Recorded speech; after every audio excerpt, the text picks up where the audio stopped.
Hola, saludos a todos. Pues bueno, hemos grabado esta entrevista con el profesor Aníbal Torres, que bueno, quiero hablarles un poco del profesor Aníbal. En su espacio Sabiduría Atrévete a Pensar, como sabrán, tenemos invitados de diversas partes del mundo. Entonces hoy desde Argentina, pues nos acompaña el profesor Aníbal. Bienvenido, ¿cómo está? Hola, bueno, muchas gracias Humberto, un gusto saludarte. Pues bueno, recuerden que en Sabiduría Atrévete a Pensar difundimos la filosofía, la psicología y la teología. Y bueno, hoy vamos a ver una obra que tiene el profesor Aníbal, que pues es un libro que se ha publicado y pues lleva por título Construir el Reino, Política, Historia y Teología en el Papado de Francisco. Como sabrán, en una emisión pasada, pues ya tuvimos la oportunidad de estar con el teólogo Ronald Rivera. Bueno, hoy vamos a estar con un doctor en política, el profesor Aníbal Torres, que bueno, quiero hablarles un poquito de quién es.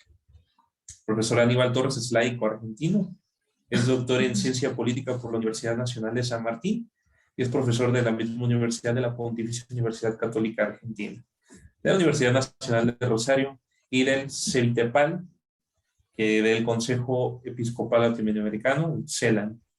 Es miembro de la Sociedad Argentina de Análisis Político y de la Sociedad Argentina de Teología como miembro adherente. Y pues bueno, participa también en el grupo de pensamiento social de la Iglesia, Monseñor Gerardo Farrell, y de la Red de Ética Teológica Católica, CTWC. Bueno, quiero darle la bienvenida al profesor Aníbal. Y pues bueno, profesor, esta pregunta se las hago a todos los docentes, investigadores que pues sabemos, siempre usamos esta frase, con colegas argentinos también, me viene a la mente con el profesor Martín Buceta, que también le mandamos un saludo. Y pues bueno, ¿qué se siente pues escribir un libro, editar un libro? Pues es, un hijo siempre es como un hijo, ¿no? Vamos a hacer esta analogía. Entonces, ¿cómo se siente al editar este libro? Pues sobre el pensamiento del Papa Francisco. Bueno, ante todo, Humberto, nuevamente saludarte y muchas gracias por esta posibilidad, por este espacio, por tu generosidad, ¿no? Ante todo esto de promover estas tres disciplinas, como tú bien decías, que tratamos justamente convergen en este libro, pero bueno, eso, ante todo agradecerte por esta posibilidad. En cuanto al libro en sí, bueno, como bien decías, esta analogía que uno puede hacer, ¿no? De que un libro es como una especie de un hijo, ¿no? Es una obra que en este caso, digo, para quienes estén escuchando y que les pueda interesar este libro que tú bien presentabas, podemos decir es una obra polifónica o una obra coral, ¿no? Por hacer una metáfora musical, porque si bien los coordinadores somos Diego Mauro y yo, Diego Mauro es un compañero que él es historiador de formación, doctor en historia. En mi caso, como bien tú decías, yo soy doctor en ciencias políticas. Justo tenemos el prólogo de una teóloga, que es la doctora Emil Secuda, pero luego el libro, digamos, está hecho por también las contribuciones de diferentes autores. La mayoría, digamos, son académicos, académicas, solamente en un caso está más bien vinculado con el periodismo, pero también vinculado con la academia. Entonces, bueno, que ante todo es un libro coral, es una obra colectiva, es una puesta en común y entiendo lo que tú preguntabas, es interesante, ¿no? Cuando uno ve ya que ese hijo, ¿no? Viene al mundo, por así decirlo, cuando el libro ya está circulando, cuando ya está impreso.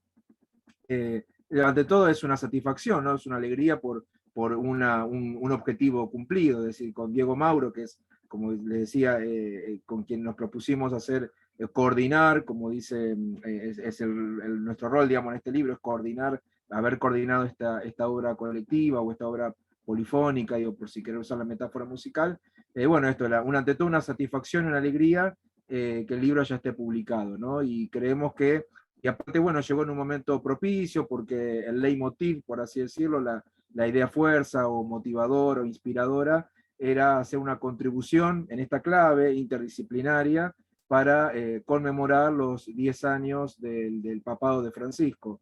Entonces, bueno, como muchos recordarán, muchos que nos estén viendo recordarán que la elección del Papa proveniente del fin del mundo, como él mismo dijo, el Papa Jorge Mario Bergoglio, fue en marzo de marzo de 2013, y marzo de 2023 de este año se cumplieron 10 años de esa elección. Bueno, el libro salió de imprenta, terminó de salir de imprenta sobre fines de mayo, principios de junio, bueno, ya está disponible. Pero ante todo, entonces, vinculado con tu pregunta, eso, una alegría, una satisfacción, al mismo tiempo también, también esta satisfacción o alegría parte de esto, de pensar que estamos aportando, ¿no? Desde un abordaje interdisciplinario con una temática, bueno, que consideramos que es importante y puede ser relevante para muchos los que le estén interesados en estas cuestiones, ¿no?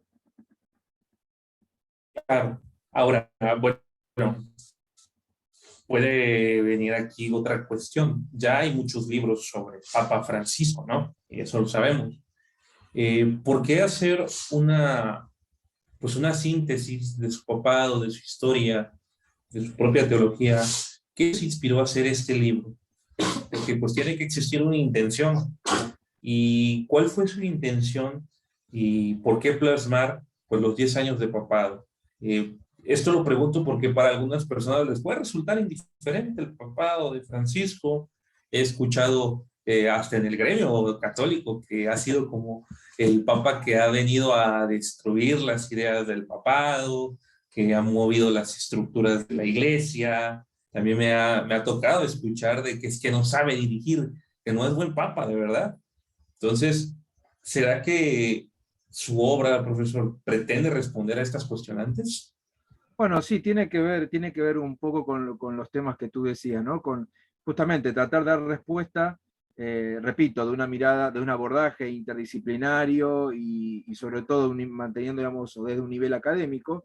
Es decir, más que no se tratan quienes puedan acceder al libro van a encontrar que no son meras opiniones, de que los autores, si yo opino, yo creo que tal cosa, sino que en base a, bueno, cada uno, por eso decía, ponía en valor a quienes contribuyen o acompañaron a Diego Mauro y a mí a escribir sus capítulos. Yo creo que el tema no es menor esto, remarcar la formación académica, porque justamente tiene que ver, digamos, si nos vamos a la distinción griega de no es mera, no trata de ser doxa, sino episteme, digamos, si vale esa distinción. O sea, no es mera opinión, sino de juntarnos en la plaza pública y qué opinamos sobre el papado, sino con cierta rigurosidad y cada uno de su propia disciplina académica, tratar de hacer algún aporte en el medio de estas discusiones y estos debates que tú bien decías, ¿verdad? De hecho, en línea con lo que tú comentabas, Humberto, me permite aclarar que el libro no necesariamente es celebratorio, no es que no es una celebración de los 10 años de Francisco, porque también, como bien tú decías, de esto hay mucho, y no está mal, digo, y también la propia iglesia, digo, como suele hacerlo, y no lo decía ahora, no es de ahora, se ha hecho también con los papas anteriores, ¿no? Pero sí, digamos, por eso digo, remarcando con esta perspectiva académica, decir, bueno, en qué los procesos que Francisco ha abierto, como muchos de los que nos escuchan recordarán, ya en el documento programático del Santo Padre, en Evangelii Gaudium, cuando él explica, él dice que uno de los principios rectores, digamos, él dice, para construir un pueblo, y lo aplica eso en el ámbito de las relaciones internacionales, es que dice que el tiempo es superior al espacio, ¿no?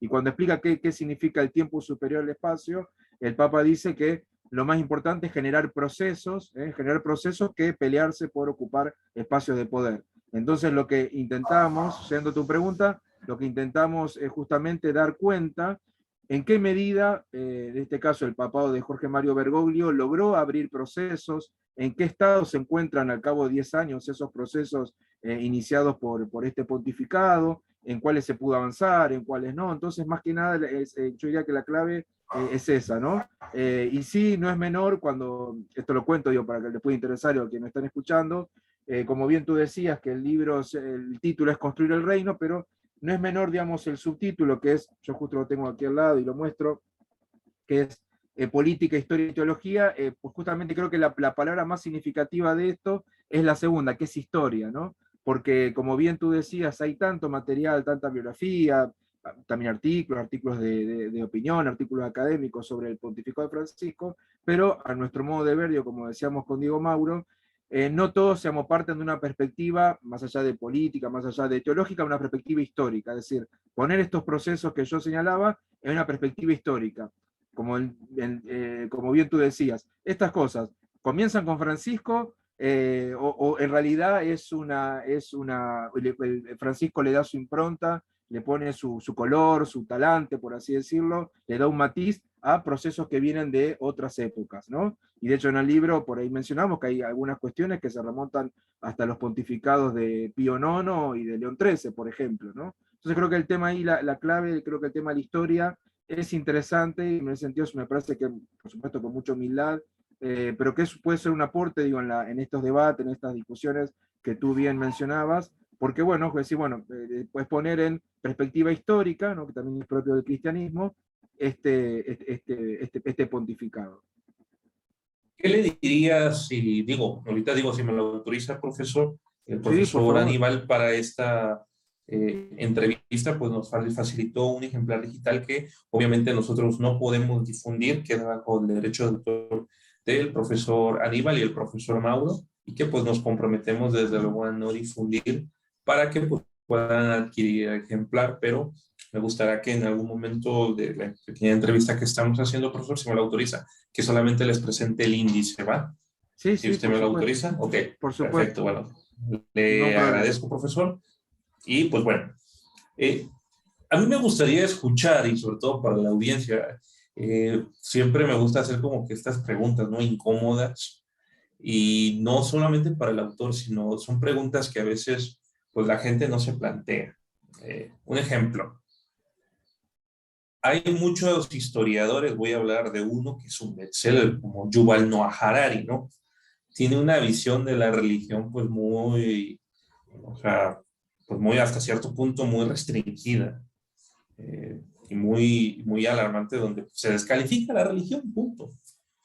Y bueno, el libro, pues sabemos que responde a una cuestión teológica, que es el término reino, ¿no? Y el término reino, pues también, o sea, hay gente que se ha preguntado, ¿no? Creo que al mismo Jesús, si recordamos, le preguntaron, ¿qué es el reino? Y bueno, el reino es un término tan amplio, tan teológico, pero que a la vez es muy práctico. Entonces, cuando nosotros escuchamos el término reino, porque wow, alguien ha escuchado también el término pueblo de Dios. Entonces, estos términos que siempre están a la luz de la fe, vamos a hablar de la fe. Hay dos tipos de fe, estimado escuchas, que recordemos que es una fe epistemológica, que es un asentimiento de la razón, pero también hay una fe como don, como virtud teologal, que obviamente esta pues solamente es quien acepta ese regalo, ¿no? Entonces, profesor, su libro que editó con el profesor Mauro, ¿podría leerlo un no creyente? ¿Podría leerlo un ateo? ¿Y qué encontraría en este libro? O sea, ¿qué va a encontrar? Porque pues hemos escuchado también que mucha gente quiere encontrar respuestas hasta en la Biblia, y pues bueno, sabemos que por tema científico y hasta teológico, pues no, la Biblia no va a responder a un tema científico porque es un libro de fe. O sea, la Exactamente. escritura es un libro de fe, pero usted, profesor, ¿qué mensaje le daría a estas personas como un Yuval Noah Harari o u otros autores o no creyentes que a veces restringen la religión? ¿Qué mensaje podría encontrar en su libro? ¿Podría encontrar alguna respuesta a sus inquietudes? Bueno, sobre eso, bueno, la pregunta es más que pertinente, Humberto, te agradezco porque efectivamente, por eso haciendo hincapié, como hice en la intervención anterior, de la palabra historia en el subtítulo, si vamos a la palabra teología, que también digo, figura, es otra de las disciplinas, digamos, otro de los pilares de este libro, podríamos decir, digo, para esas personas que tienen esas posturas, bueno, en este libro se pueden encontrar con que la teología va en serio, ¿no? Digamos, no es, aquí desde Argentina, y esto a lo mejor alguien de otro contexto se ha escuchado alguna vez, una famosa frase dicha por, bueno, gran escritor argentino, pero de proyección universal, que fue Jorge Luis Borges, y Jorge Luis Borges tiene una frase bastante controversial, por cierto, hay diferentes acepciones de la misma, pero que decía que la teología era una rama de la literatura fantástica. Dicen que algo parecido ha dicho del psicoanálisis, por ejemplo, ¿no? Pero bueno, más allá de esa lectura borgiana, siempre polémica, controversial y polisémica también.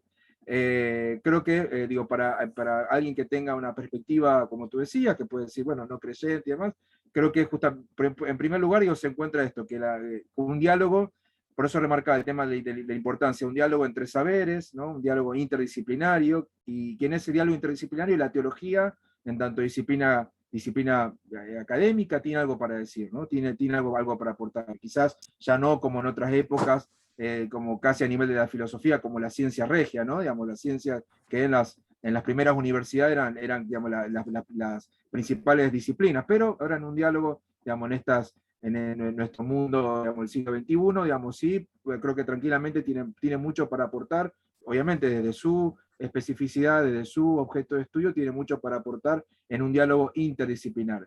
Y justamente, por lo que tú también mencionabas antes, con las polémicas que han suscitado, algunos gestos y algunas palabras en estos 10 años del Papa Francisco, justamente yo hasta me atrevería a decir que en algunos casos y en algunos temas es mucho mejor comprendido por quienes dicen, no, por quienes se dicen no creyentes que por los propios creyentes.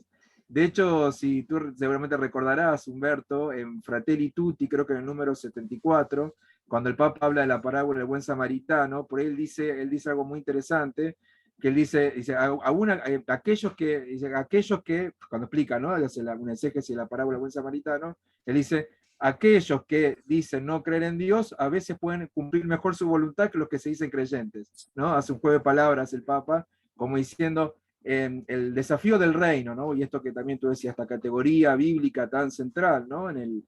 Si uno dice el proyecto vertical por la filiación, pero también horizontal, en el sentido de fraternidad de Jesús de Nazaret, el tema del reino es central, y por eso, bueno, de ahí nos pareció interesante con Diego Mauro para darle el título al libro, que ese reino que está por hacerse, pero también es un don, ¿no? Como tú bien decías con las virtudes teologales, ¿no? Es un don el reino es un don y es una tarea al mismo tiempo. Entonces, y esta construcción, al menos como lo entendemos nosotros, justamente están llamados personas que ven en Jesús quizás no a la segunda persona de la Santísima Trinidad, sino, o sea, no al Cristo de la fe, sino por lo menos el Jesús histórico, que caminó por este mundo teniendo relaciones de amistad, de compasión y fraternidad con los demás, ¿no? Entonces ya creo que desde ese aspecto interpela a muchas personas, digo, más allá de que se autocomprendan, digamos, como creyentes o no creyentes, ¿no? Y más aún, digamos, creo que cuando Francisco pone en evidencia que el desafío de nuestro mundo, la crisis civilizatoria, es social y ambiental, y cuando habla, acá estoy citando a la encíclica Laudato Si, por ejemplo, que es del 2015, cuando el Papa está diciendo esto, está diciendo que todos estamos, como decimos en la iglesia, todos estamos en la misma barca, y a nivel de la humanidad estamos todos en el mismo planeta, que es nuestra casa común, que gime dolores de parto, ¿no? Que está atravesando esta crisis social y ambiental. Bueno, claramente esta crisis no la vamos a sacar adelante solamente los católicos, en eso hay que tenerlo muy claro. Por eso Dios justamente urge un diálogo y un trabajo mancomunado con personas de diferentes convicciones, más allá de cuáles sean sus convicciones más profundas y últimas, ¿no? Que los motivan a eso. Pero creo que creo que estas personas, como tú bien decías, digamos, personas que pueden sentirse que no que no escriben alguna fe religiosa en particular, pero en el libro pueden sentirse interpelados y decir, bueno, cómo el proyecto de Francisco y en el tiempo que le toca a Francisco liderar a la Iglesia Católica, bueno, hay lugar, digo, para diferentes personas, digo, diferentes actores y sectores tienen algo para aportar. Como dice la doctora Emilce Cuda en el prólogo, Francisco es un puente entre las partes, no tiene una parte él, sino que justamente pone en diálogo a las partes, ¿no? Ajunta a las partes, pero él mismo no tiene una parte.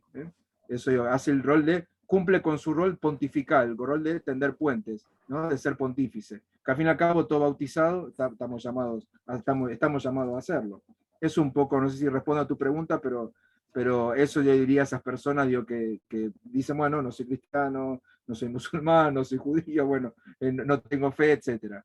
Pero y para los que han siempre minusvalorado a la religión en general y la teología en particular, bueno, decimos también esto, ojo que la teología, esto se va en serio, ¿no? Tiene algo para decir y para aportar y para dialogar con las otras disciplinas.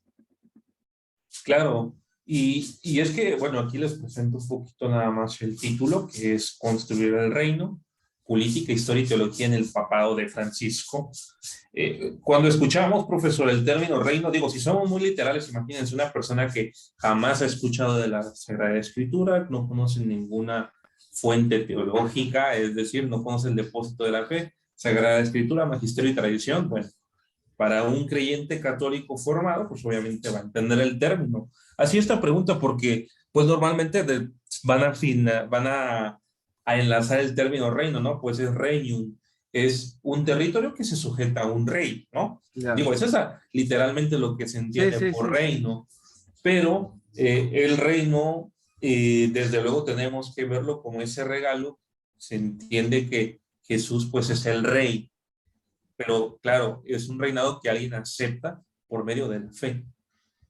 Porque pues, no puedes aceptar un rey a quien no aceptas, no conoces. Entonces, cuando hablamos de construir el reino, política, historia y teología en el papado de Francisco, va a sonar un poco, pero igual necesito saber su perspectiva, profesor. A ver, antiguamente veíamos cómo eran revestidos los papas. Y hay detalles del papado de Francisco, cambiar, ya no usar los zapatos Prada, color rojo a los que estábamos acostumbrados. No, de verdad. Es que eso es como que hasta encarnar el reino. Pero pregunto, ¿esto tiene que ver con la idiosincrasia del Papa? Porque hay algo pues, muy bondadoso. Es un Papa latinoamericano, es un Papa argentino, es un Papa que conoce la realidad de Latinoamérica, sabe cómo es Latinoamérica. Entonces, podríamos decir que el Papa puede responder a las exigencias del reino por ser latinoamericano solamente. No, bueno, en ese sentido, bueno, por supuesto la pregunta también es más que pertinente, y creo que justamente pone en valor una categoría, y esto he dicho para, como tú decías, Humberto, digo, para personas que no tienen por qué digo, conocer digo, la Sagrada Escritura y cómo resuena digo, esta categoría de reino allí, pero por ejemplo, como dicen algunos teólogos, cito uno por ejemplo que es Michael Moore, un teólogo franciscano, que hablan del proyecto de Jesús, o sea, que la relevancia, la categoría de reino, el proyecto mesiánico de Jesús, de hecho se habla de un reino, es un proyecto reinocéntrico, ¿no? Es decir, que está la densidad que tiene esta categoría, que digamos, es justamente lo que permite, y que si recuerdo alguna homilía de Monseñor San Oscar Romero, San Romero de América, que decía no solamente que Jesús anunciaba y traía el reino, sino que él mismo era el reino. O sea, el proyecto no es solamente un proyecto digamos, que trae para los demás, o podemos decir, como tú bien sabes, en aquella formulación que ya es clásica de Oscar Kuhlmann, el ya pero todavía no, ¿no? El reino ya presente, pero todavía no consumado. Y es muy interesante esa formulación porque pues la escribe Kuhlmann ahí el año 1946, si no mal recuerdo, luego de la Segunda Guerra Mundial. Pero bueno, este reino que ya está presente, pero todavía no está consumado, bueno, como decía, digo, citaba este teólogo Michael Moore, digo, el proyecto de Jesús es marcadamente reinocéntrico, ¿no? Y es una categoría que converge todo allí. Pero ciertamente, claramente, en base a lo que tú decías, el rasgo latinoamericano que tiene Francisco, es decir, expresión, digo, de la espiritualidad, de una teología, hecha en una teología inculturada desde y para América Latina, por supuesto también con proyección internacional, como insistía uno de sus más grandes maestros, que fue el recordado jesuita Juan Carlos Escanone, que fue maestro del Papa Francisco. Bueno, esta teología hecha desde y para América Latina, una teología cultural, pero también tiene aspectos que permiten proyectarse globalmente, universalmente. Pero ciertamente yo creo que esta espiritualidad popular, no es casual digo, que Francisco cite en Evangelii Gaudium el concepto de mística popular, que es un concepto que recién aparece en el documento Aparecida, la conferencia Aparecida 2007. Bueno, creo que le da una sensibilidad especial digo, para esta temática, ¿no? Por supuesto, digo que, sin para irme de tu pregunta, hablar de reino es algo totalmente evangélico, y es beber de la fuente del evangelio, pero creo que Francisco, entendemos digo, que lo hace desde una sensibilidad especial por lo que tú mismo decías, ¿no? Por estar inmerso en en la espiritualidad popular, al punto que algunos hablan de mística popular, que es propio de los pueblos latinoamericanos, ¿no? Es decir, y el Francisco siempre lo decía, esta presencia, por ejemplo, de las imágenes en nuestras iglesias en toda América Latina, de la presencia de la Virgen, ¿no? Son pueblos profundamente marianos, bueno, qué hablar de ustedes, de Santa María de Guadalupe, por ejemplo, que de ahí irradia hacia todo el continente, o también la presencia de un Cristo yacente, ¿no? También la pasión, no solamente la acción, sino la pasión de nuestros pueblos, ¿no? Entonces la presencia de los Cristos yacentes en muchas de nuestras iglesias, bueno, entonces pues el Papa ha reflexionado bastante sobre esta religiosidad popular, y creo que también esto le da una sensibilidad especial, es una forma, que no es la única, por supuesto, pero es una forma de cual él entiende, comprendemos nosotros, y del cual entiende y asume de qué va esto de construir el reino, que, como decíamos antes también, no es algo también solamente para construir, sino también algo para recibir, ¿no? Porque al mismo tiempo es un don de Dios. Claro. Y bueno, aquí como ven, ya está proyectado un poquito lo que es el profesor Diego Mauro y el profesor Aníbal Torres, quienes han coeditado este libro, Construir el Reino, Política y Teología del Papado de Francisco. Vamos a publicar la liga también para que puedan adquirir el libro, para que puedan mandar a pedirlo. ¿Se puede mandar a pedir desde cualquier parte de América Latina, profesor? Entiendo que sí, de hecho van a encontrar si entran en el enlace, en el link de la editorial, para son de otros países, otros lugares que no sean del lugar de la editorial, que es la ciudad de Rosario, como dice ahí, dice consulta, así que pueden consultar y los van a saber asesorar para cómo hacerse del libro. Perfecto, bueno, pues es la editorial Prohistoria. El libro pues salió este año, en el 2023. Y pues bueno, Construir el Reino, Política, Historia y Teología en el Papado de Francisco, el profesor Diego Alejandro Torres More y la coordinación general también por el profesor Aníbal Germán Torres. Prólogo, pues de una autoridad en teología y que pues bueno, debemos de conocer muchos de América Latina, que es la profesora Emilce Cuda. Y pues bueno, esto es a grosso modo lo que es el libro. Y bueno, vamos a lo que es el índice.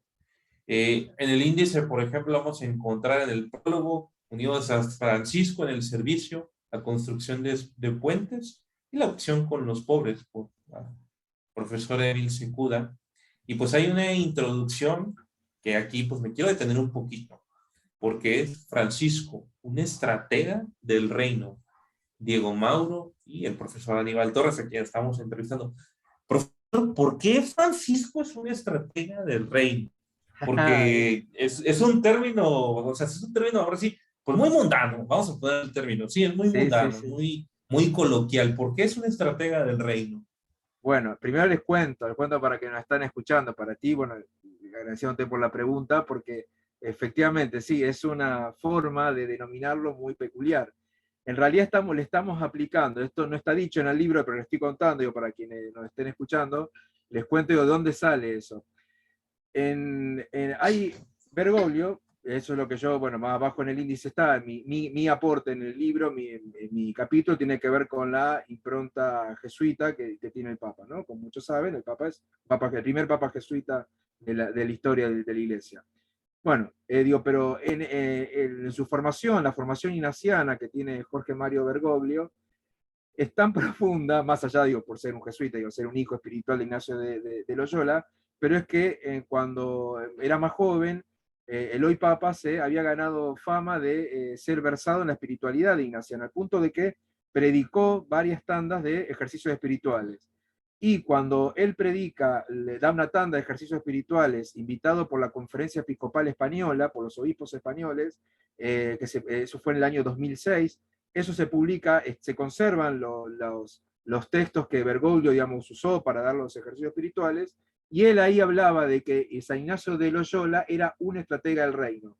Por ahí cuando Bergoglio decía a San Ignacio, dice, coma, ese gran estratega del reino. Bueno, entonces con Diego Mauro entendemos que también, ya que el propio Jorge Mario Bergoglio, hoy Papa Francisco, usa esa categoría, esa forma de definir a San Ignacio, creo que entendemos que bien se lo podemos aplicar a él mismo, ¿no? Que es un estratega del reino, sino un táctico. Fíjense lo que tiene que ver esto del ámbito de la política, de la teoría militar se distingue entre estrategia y táctica, ¿no? Táctica son los movimientos pequeños, digamos, en lo pequeño, en el detalle, y la estrategia como tener una gran visión, la cosmovisión. Es lo que el Papa en otro término, en otra terminología, cuando habla de la magnanimidad, por ejemplo, tiene que ver con eso. Y uno ciertamente une lo uno y lo otro. Pues la magnanimidad, esa capacidad de tener los grandes deseos, las grandes proyecciones, los grandes sueños, y sin dejar de encarnarse en el detalle, sin dejar de encarnarse en lo concreto de hoy, ¿no? Eso, cuando el Papa habla de magnanimidad, usa esa figura, que no es algo de él, eso lo toma San Ignacio. Bueno, aplicando, entonces lo que hicimos es aplicarle un juego, un juego con las intenciones y fundadamente por lo que estoy tratando de transmitirles. Así lo que él se lo decía a San Ignacio, nosotros con Diego Mauro entendemos que bien se lo podemos aplicar a él, ¿no? Que él es un estratega del reino, porque tiene una proyección, digo, a dónde hay que ir, digo, por supuesto, a la escucha de lo que Dios está pidiendo para la iglesia en este tiempo, ¿no? Iríamos con el Concilio Vaticano II haciendo una lectura discerniente de los signos de los tiempos, ¿no? De lo que está en juego es eso, es saber discernir, escrutar los signos de los tiempos, que al fin y al cabo son signos de Dios. Entonces, a la escucha, al discernir esos signos de los tiempos, bueno, tiene una visión, una perspectiva amplia de a dónde debe ir la iglesia, en solidaridad con la humanidad, desde luego, pero al mismo tiempo también lo logra encarnar, lo logra concretar, lo logra historizar en los detalles, ¿no? En las particularidades. Es un poquito porque esto de estratega del reino. Claro. Y bueno, pasando ahora de aquí, pues vamos a ver el capítulo 1, el surgimiento del papado contemporáneo, Francisco en el espejo de Pío IX y León XIII, y por Ignacio Martínez y el profesor Diego Mauro también, que es uno de los editores. En el capítulo 2, la teología del pueblo, contextos y debates, por José Zanca. Capítulo 3, volver al futuro, la teología política de Francisco. Este capítulo hay que revisarlo, porque muchas veces nos hemos topado, yo hace poco hasta hacía una consulta, ¿no? Porque yo de verdad a veces hasta me considero un ser apolítico, pero pues si vamos a los temas, o sea, la política siempre va a interpelar nuestra vida. Entonces aquí me gustaría, profesor, si usted nos puede hablar un poco por qué volver al futuro de una teología política de Francisco, porque hay un argumento muy sólido que hace años me quedó claro del por qué debemos de votar cuando existan elecciones. Dice normalmente la gente, no, es que si votas va a estar el partido de siempre, va a ser lo mismo, pero si no votas, pues también eres cómplice. Entonces, ahí hay una cuestión de un deber ciudadano. Está esta cita bíblica que sabemos cuando San José pues va a empadronarse junto con la Virgen María a Judá. O sea, nos está hablando de que si la Sagrada Familia se fue a empadronar, fueron a empadronar al Hijo de Dios, pues entonces es un mensaje muy claro que ellos cumplieron un deber político. Entonces, nosotros también deberíamos de volver a ese deber político también, profesor. ¿Qué piensa de esto? No, bueno, desde ya es un tema súper interesante lo que tú planteas, Humberto. Esto acá me salgo un poquito del libro, pero entiendo que, digo, para ir a lo que tú dices. Esto, digamos, es casi, está en la génesis, podemos decir, de la llamada doctrina social de la Iglesia, digo, porque justamente cuando el Papa León XIII escribió Rerum Novarum, ¿no? La primera encíclica social del magisterio, del así llamado Magisterio Social Pontificio, una de las cosas que tuvo que ver con el pontificado de León XIII era el involucramiento, el tema que tú bien decías, si los católicos debían involucrarse o no en política. Por ejemplo, en aquella época, si no recuerdo mal, donde, por ejemplo, las relaciones entre la Santa Sede y Francia, una Francia laicista, se habían roto y los católicos no podían, por ejemplo, participar en política.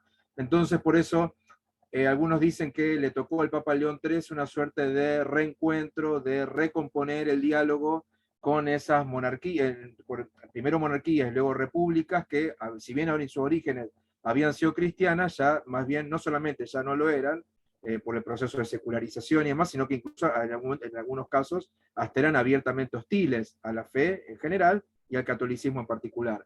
Entonces, bueno, en uno de los temas más sensibles, uno de los temas más delicados, más relevantes de la doctrina social de la Iglesia, que tiene que ver, que se llama, cuando hablamos de los principios de la doctrina social de la Iglesia, uno de ellos es la participación, otro es, por ejemplo, el destino universal de los bienes, pero la participación tiene que ver con esto que tú decías, ¿no? El católico, como así lo entiende la doctrina social de la Iglesia, repito, no desde ahora, sino digo, prácticamente de sus orígenes con León XIII, se entiende que hay que involucrarse en las cosas de la polis, como dirían los griegos, ¿no? Hay que involucrarse hay que involucrarse activamente en los temas, en los temas que hacen con el bien común, ¿no? Algo que es muy caro al pensamiento social cristiano en general, social católico en particular. O sea, el involucramiento nuestro como bautizados con el bien común, bueno, es algo que tiene que ver que es muy propio y muy caro al magisterio social pontificio.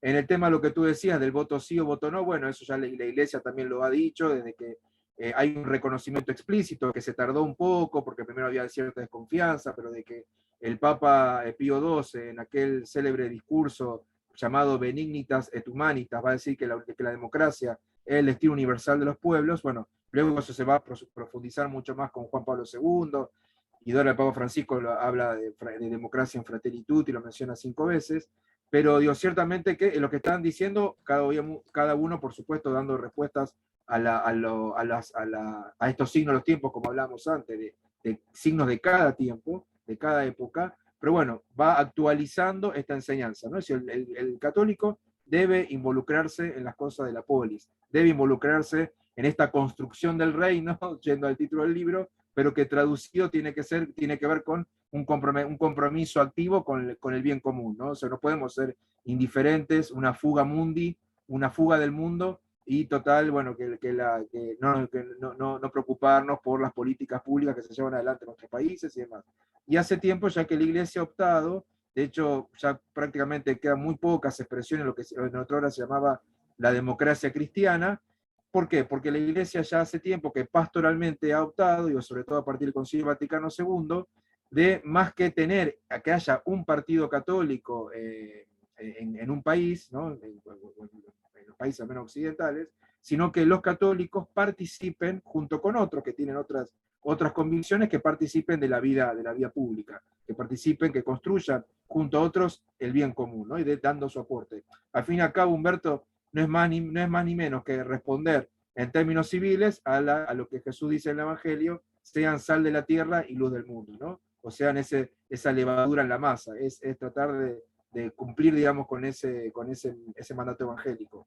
Lo que dice ahí Diego Mauro, por ese capítulo que tú preguntabas, acá, bueno, es un tema que él trabaja muy bien y tiene que ver, ahí lo que plantea Diego Mauro en ese capítulo, es si la impronta de Francisco, la impronta teológica, nos ayuda a pensar, nos ayuda a recuperar categorías como utopía, como futuro, qué otro futuro es posible. Por allí él dice, citando a otros autores, dice: Hollywood, por ejemplo, toda la industria del cine de Hollywood tiene mucho más ingenio para pensar el fin del mundo que para pensar el fin de un sistema del mundo. Como dice una vez, el capitalismo. O sea, es más fácil pensar el fin del mundo que el fin del sistema capitalista, por ejemplo, ¿no? Entonces, ante esa falta de inventiva, ante esa falta de creatividad, donde inclusive muchos sectores, podemos decir, de centroizquierda o de izquierda, que levantaban banderas de, bueno, de un cambio o de algo superador a este sistema, etcétera, etcétera,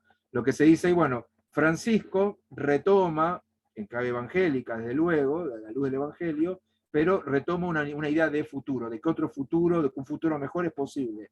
Cuando de la política, en muchos sectores, al menos en Occidente, se ha fracasado, en ese plano, bueno, el Papa articula desde su discurso y desde sus gestos, bueno, que otro mundo es posible. Por eso el tema de volver al futuro, y la teología política, lo claro, no es que entra ahí, digo, a lo mejor para el público más que le suenan estas cuestiones más de teología, digo, pura y dura, no entra ahí con el célebre debate entre Carl Schmitt y Eric Peterson, por ejemplo, de que si hay teología política, sí o no. No es ese debate, sino sí, o sea, sería qué contenido político, qué implicancias políticas tiene la teología de Francisco. Claro, pues bueno, eso creo que me va a esclarecer mucho, y bueno, es una prueba de que tenemos que hacernos el espacio, pues adquirir este libro que pues seguramente nos va a impactar en mucho. Tenemos el capítulo 4, Francisco y los movimientos sociales, la puja entre el centro y las periferias. Este es por Marcos Carbonelli. Está el capítulo 5, el hermano de Roma, la recepción protestante del Papa del Sur, Mariano Schuster y Florencia Hidalgo. Está el capítulo 6, Laudato Si, Ecología, Sociedad y Espiritualidad Popular, por Sabrina Marino y Agustín Podestá. Capítulo 7, la globalización según Francisco, la transformación inesperada, por Daniel García Delgado. Y está el capítulo 8, una mirada feminista sobre las mujeres en la praxis pastoral de Francisco, vaivenes entre sus gestos y discursos. Este es por Eloísa Ortiz de Elguea. ¿Qué nos pudiera decir de la mirada feminista del Papa Francisco? Digo, ahorita sabemos que está en boga pues ciertos movimientos, ¿no? Como el Pride, o sea, el orgullo, está también el movimiento pues feminista. Y a veces nos hemos encontrado con ciertas variantes del feminismo, y también sí hay que aclarar porque hay gente que cree que feminismo y feminista es lo mismo. Sí, bueno, ese es un tema interesante. Bueno, por eso ahí la contribución, en línea con lo que tú dices, Humberto, esta contribución que, bueno, Eloísa Ortiz Delguea es una teóloga de formación, integra además un grupo que existe aquí en Argentina, pero entiendo que tiene vínculos con otros países latinoamericanos, al menos, que se llama Teologanda, ¿no? Es un grupo de mujeres, de teólogas, ¿no? Que hacen una lectura en esta perspectiva de los textos sagrados, del magisterio, de la tradición, etcétera. Y en cuanto y la postura, digo, dicho muy resumidamente, lo que dice ahí esta teóloga, Eloísa Ortiz, que dice, bueno, sin duda Francisco tiene un oído atento, digamos, a estas sensibilidades, estas nuevas sensibilidades, podemos decir nuevos espíritus de época, o como decíamos antes, una categoría incluso que hunde sus raíces en la Biblia, yo creo que fue retomada en el Concilio Vaticano II, que es signo de los tiempos. Y sin duda, digo, y esto no es, digo, no es algo muy, no es algo específico de nuestro tiempo, ya lo decía, es interesante porque se cumplen justo este año 60 años de la encíclica Pacem in Terris de San Juan XXIII, y cuando Juan XXIII en esa encíclica habla de lo que luego se va a llamar tres signos de ese tiempo, tres signos de los tiempos, entendió como signos de ese tiempo, una de las características que Juan XXIII destacaba era el mayor protagonismo de las mujeres en la vida pública, ¿no? Repito, eso lo decía el Papa en 1963, y todavía estamos en eso. Pero sin duda, bueno, creo que Francisco toma en cuenta este dato, repito, como decía antes, haciendo una lectura discerniente de los signos de los tiempos, advierte que este es un signo de este tiempo también. Por supuesto que, como todas las cosas, por allí decíamos con Pablo VI, solamente el reino es absoluto, todo lo demás es ambiguo, con lo cual debe ser discernido. Entonces, por eso, en línea con esto que tú decías, bien la terminología, que sí, que no, bueno, por eso el Papa entendemos que hace un discernimiento y decir, bueno, a ver, qué tipo de feminismo puede ser una postura extrema y que no tiene nada que ver con, o va directamente de bruces, digamos, con el Evangelio, con la tradición y con el magisterio, y qué otras posturas, repito, hasta esto, una lectura feminista o hecha por mujeres de los textos sagrados, por ejemplo, uno se puede dialogar y hay una mirada que enriquece, que construye, y que es positiva, ¿no? Entonces, resumidamente, lo que plantea esta teóloga, Eloísa Ortiz de Elguea, ella plantea que con el papado de Francisco, como decía al comienzo, hablando de procesos, ¿no? Esta clave de qué procesos se han puesto en marcha, ella dice que con esta cuestión ha habido avances, por ejemplo, el hecho de que Francisco ha posibilitado, ha habilitado que mujeres trabajen, por ejemplo, en la curia romana, como es el caso de nuestra prologuista, la doctora Milce Cuda. Pero al mismo tiempo también ahora, como se sabe, digo, estas cuestiones, estos temas de estas semanas, que también va a haber más mujeres, por ejemplo, en el sínodo sobre sinodalidad, es decir, mayor participación de las mujeres en la iglesia. El Papa esto lo ha recibido muy bien, entiende que esto hay que profundizar esta línea, y la mujer tiene una voz importante dentro de la iglesia, y de hecho en las entrevistas él siempre dice, ¿no? No es el iglesia, es la iglesia. La iglesia es femenina, ¿no? Cuando habla del principio mariano, por ejemplo, y el principio petrino, ¿no? Esas cosas. Pero así como están estos avances, ahí Eloísa, esta teóloga, marca también, bueno, con otros temas que plantean los sectores feministas, digamos, bueno, todavía el Papa, digamos, no ha entrado en diálogo, o falta avanzar, cada autor trata por eso remarcaba remarcaba al comienzo que el libro no necesariamente es celebratorio, no es decir, qué bueno que todo lo que hizo Francisco, o en qué se está de acuerdo, o en qué cosas faltan. Bueno, en este capítulo sería un ejemplo de eso, por ejemplo, de decir eso. En algunos temas, desde la teología hecha con mirada de mujer, o hecha con una perspectiva feminista, se ha avanzado en algunas cuestiones, y en otras quedan temas pendientes. Quizá, bueno, Francisco puso en marcha un proceso, y como él mismo dice, los procesos una vez que se ponen en marcha no quiere decir que uno mismo va a ver cuando se concluya, sino que uno es el que siembra y Dios es el que hace crecer, ¿no? Sería un poco lo que está en el fondo de eso. Claro. Pues bueno, gracias por la perspectiva, profesor. También tenemos el capítulo de la esperanza del pacto educativo global, antecedentes y alternativas del futuro, por Ana Camburs de Donini. Capítulo 10, el magisterio de Francisco, su proyección en la política y el derecho de la comunidad internacional, por Jorge Murillo. Y como dicen, aquí sí aplica esta cita evangélica: los últimos serán los primeros. Dice el evangelio. Y pues el profesor Aníbal Torres, capítulo 11, un pontificado jesuita, implicancias para la iglesia y el mundo. Quisiera que nos hablara de su capítulo, profesor, pero a la vez respondiéndome esta pregunta. Para usted, y ojo que va a ser una pregunta que a mí me encantará que la responda como politólogo, pero también como persona, como creyente, porque esto puede aportar muchísimo. Es un signo del tiempo el pontificado del Papa Francisco, y obviamente uno puede aventurarse y decir, pues sí, no, pero ¿por qué? Y es normal esta resistencia al pontificado del Papa Francisco, porque hay una resistencia, y me atrevo a decir que la resistencia no viene de fuera, viene de dentro, es una realidad. O sea, cardenales que no están de acuerdo, hemos visto muchos, se está repitiendo la historia del Concilio Vaticano II, desde que estuvo Juan XXIII, Pablo VI, cuántos sacerdotes pues colgaron el hábito, y que todavía se sigue viendo este tipo de situaciones. El pontificado del Papa Francisco, ¿qué implicaciones tiene para la iglesia y el mundo, y por qué resulta tan incómodo? Bueno, respondiendo a tu pregunta, Humberto, ante todo, esto se lo escuché, digo, no está en el libro, pero yo no lo puse en ese capítulo, pero tengo muy presente esto. Yo tuve la oportunidad, ya lo mencioné antes, digo, pero hay esta persona, digo, pero tuve la oportunidad, digo, de participar, tú lo leías en mi presentación, del grupo Farrell, un grupo que sigue todavía, está digo, activo, pero quien fue, digamos, quien lo condujo y lo lideró durante mucho tiempo fue el jesuita Juan Carlos Escanone, ¿no? Que fue, como mencionaba antes, uno de los maestros que tuvo Jorge Mario Bergoglio, que conoció de Escanone unos años mayor que Bergoglio, había entrado antes a la Compañía de Jesús aquí en la Argentina, y bueno, lo conocía bien. Y una de las cosas que decía Escanone, de hecho lo escribió, eso no es un invento mío, digo, lo está publicado y demás, y está en uno de los libros que publicamos con el grupo Farrell, este grupo sobre pensamiento social de la Iglesia.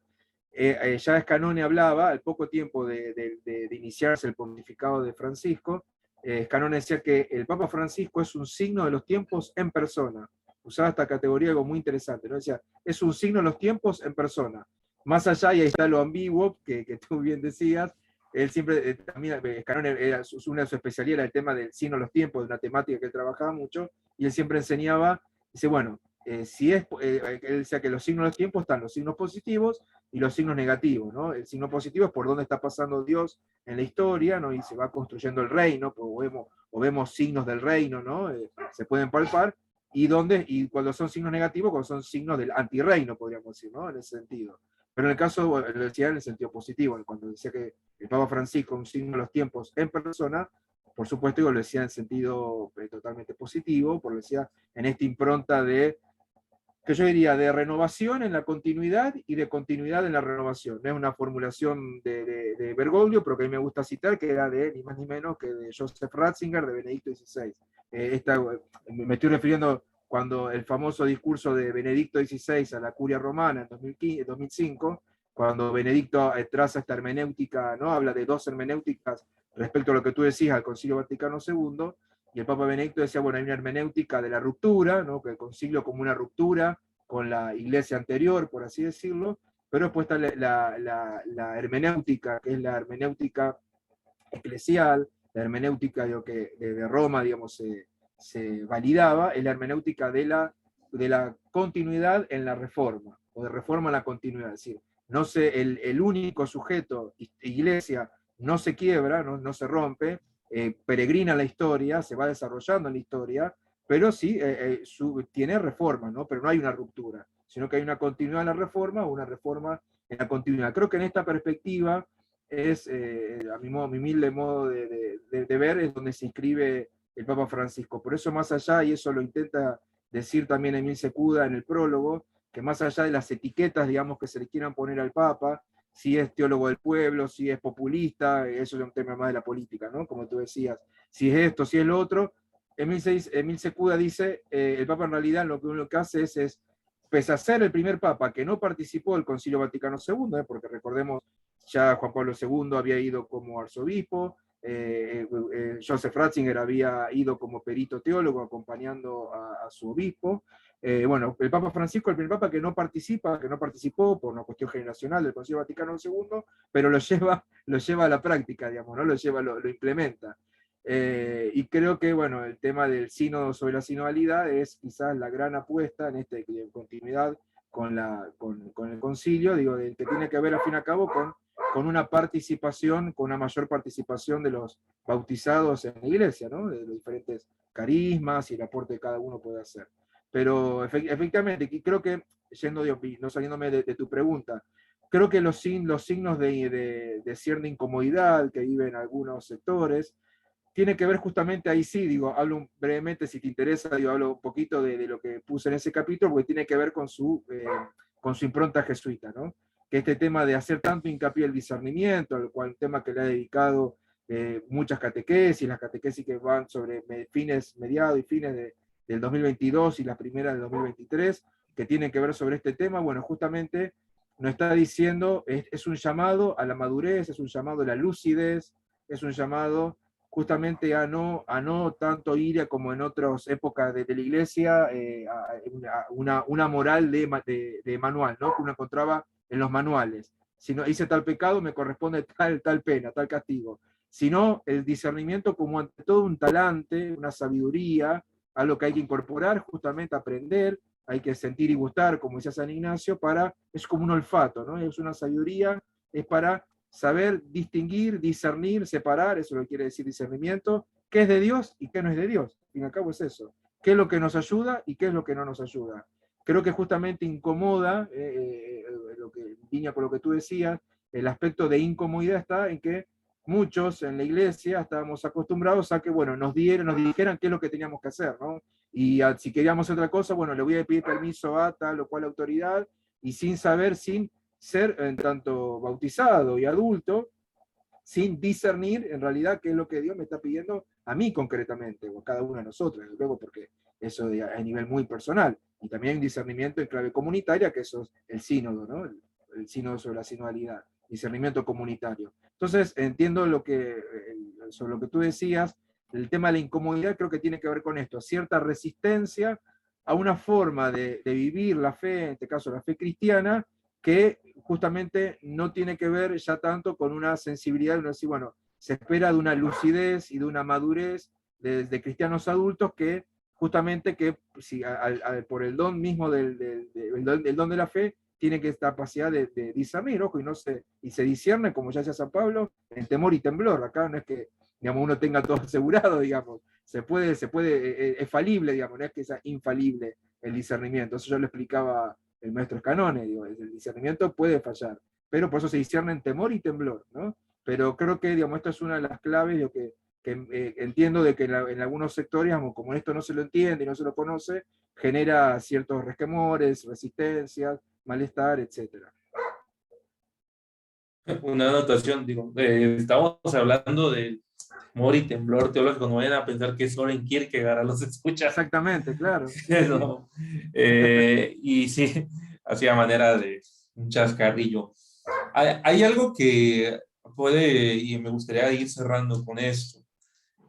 Si recordamos en su momento, dentro de la liturgia católica y la vida de los creyentes católicos hace unos años, pues uno de los proyectos del Papa Francisco pues fue abrir el año de la misericordia. Entonces, cuando se abre el año de la misericordia, no se me olvida, porque en ese momento estaba muy allegado a muchos sacerdotes. Y muchos sacerdotes se molestaron, porque no sé si recuerdas, estimado profesor, que pues el Papa dio esta venia hasta perdonar pecados de aborto. Entonces me acuerdo, a mí se me olvida eso, ese impacto que tuvo a los sacerdotes. Oye, pero si es que a mí me enseñaron en los manuales de Claro. teología, a mí se me enseñó que ese tipo de pecados no se perdonan. No, el año de la misericordia. Entonces todo el mundo se quedó que, oye, entonces ya vamos a hacer lapsos, ya podemos pecar todo lo que queramos y total, Dios nos perdona. Ese fue un punto.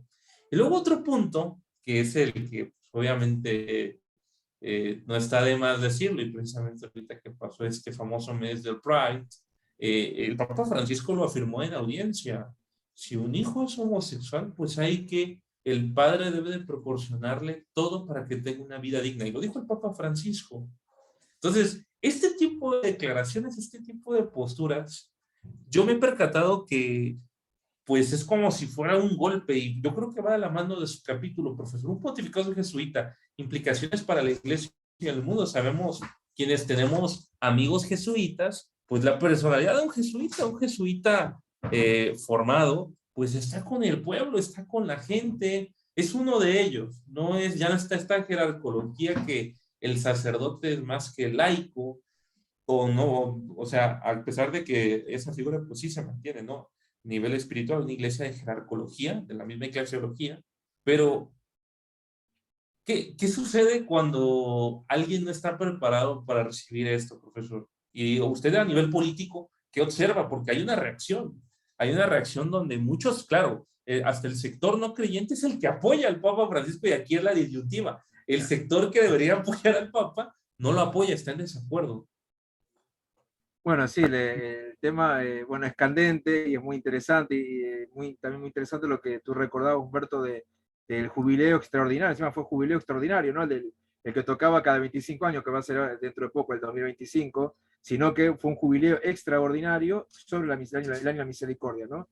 Y acá quisiera hacer dos consideraciones. Primero, recordemos que cuando el Papa Francisco hablaba del tema de misericordia, él decía, la iglesia hace ya 30 años que está en tiempos de misericordia, y se remontaba a documento de Juan Pablo II, que ya San Juan Pablo II había hecho, recordemos por su encíclica, Dives y Misericordia, ¿no? Rico, Rico en misericordia, misericordia. exactamente. Entonces, y como también esto, por ejemplo, aparecía en la Jornada Mundial de la Juventud, la JMJ, es decir, recuerdo que en algunas primeras entrevistas que daba el Papa Francisco decía la iglesia ya hace 30 años que está en tiempo de misericordia. O si vamos a Benedicto XVI, su primera encíclica, cuando todos esperaban, bueno, el gran teólogo Joseph Ratzinger, de qué tema nos hablará su primera encíclica que siempre entendía con programática, y el Papa de que habló de que Deus caritas est, Dios es amor, ¿no? Y salió hablando con mucha humanidad, con mucha sensibilidad, por supuesto, sin renunciar a la altura o el rigor teológico, ¿no? Entonces, bueno, en ese sentido, digo, ante todo, digamos, repito, como decía antes, digo que Francisco, digamos, está en continuidad, una renovación, pero en la continuidad del legado conciliar, y creo que lo mismo podríamos decir en cuanto a al tema de misericordia. Más allá, y esto es el aspecto eclesial. Ahora, si vamos al aspecto personal, el propio Bergoglio, digamos, hace mucho hincapié, y de hecho era el lema de su episcopado en Buenos Aires y es el lema de su pontificado, ¿no? Que es esa frase que él la tomó de San Beda el Venerable, que dice, y viéndolo con misericordia, lo eligió. ¿De dónde saca eso el Papa? ¿Por qué usa esa frase? Bueno, eso es algo que él ha experimentado, y tiene que ver con su biografía, entiendo, no viene el caso ahora a abundar en eso, pero ¿qué es lo que le impacta de eso? Esa frase que San Beda el Venerable era como cuando comentaba la llamada vocación de San Mateo, ¿no? Cuando Jesús lo elige a Leví Mateo, ¿no? Que estaba, y él siempre, y el Papa lo ha siempre explicado, él dice cuando iba a Roma, que no era de frecuentar mucho Roma, o de menos de andar paseando por distintos lugares de Roma, sino que le gustaba ir mucho a una iglesia, a la iglesia San Luis de los Franceses, donde está la famosa pintura de Caravaggio que se llama La vocación de San Mateo, y donde se plasma ahí el tema de la misericordia, ¿no? Jesús que señala a San Mateo, que está, a Leví Mateo, que está aferrado a la bolsa del dinero, ¿no? Recordemos Mateo el publicano, que recaudaba impuestos para el Imperio Romano, ni más ni menos, era alguien del pueblo judío, pero que, digamos, traicionaba a su propio pueblo. Entonces, y bueno, y así todo Jesús lo mira con misericordia y lo elige.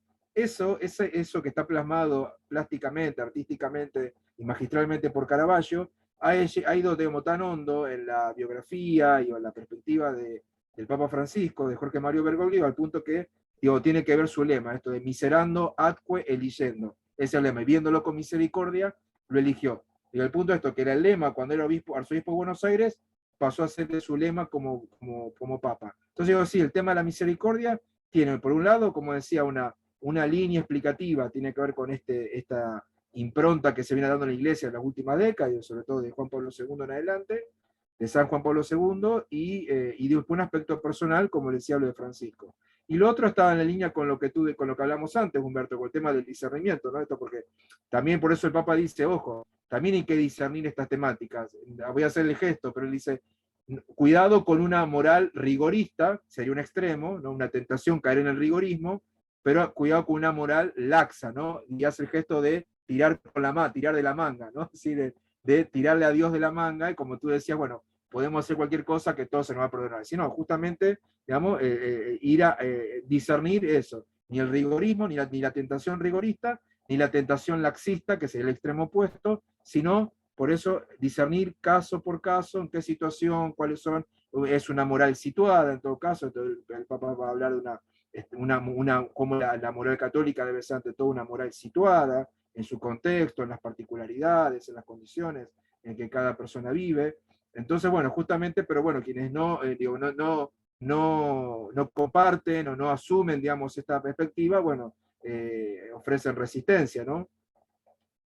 A lo que yo me refería ahí en ese capítulo con la parte política, me refiero a que también como el discernimiento ya no solamente en el plano personal, sino como hablaba antes del tema del sínodo, en clave comunitaria, que también el Papa habla de eso, tiene fuerte implicancia en nuestra sociedad, digo, puede ser México, puede ser Argentina, digo, toda América Latina y el mundo, que es cuando, por ejemplo, el Papa habla tanto en Querida Amazonia, por ejemplo, el número 4 de Querida Amazonia, o en uno de los capítulos, si no recuerdo mal, el capítulo 6 de Fratelli Tutti, habla del diálogo social, ¿no? El diálogo social, digo, es una forma, es una expresión en términos civiles, en términos de la política, en términos de la sociedad, en términos seculares, si lo queremos decir así, de algo que es el camino del discernimiento comunitario, dicho en clave sinodal, digamos, en clave eclesial. Bueno, tiene un aporte para hacer este camino sinodal, un aporte para hacer a nuestras sociedades, es, por ejemplo, esto, proponiendo el diálogo social, ¿no? El diálogo entre las partes, ¿no? El conflicto,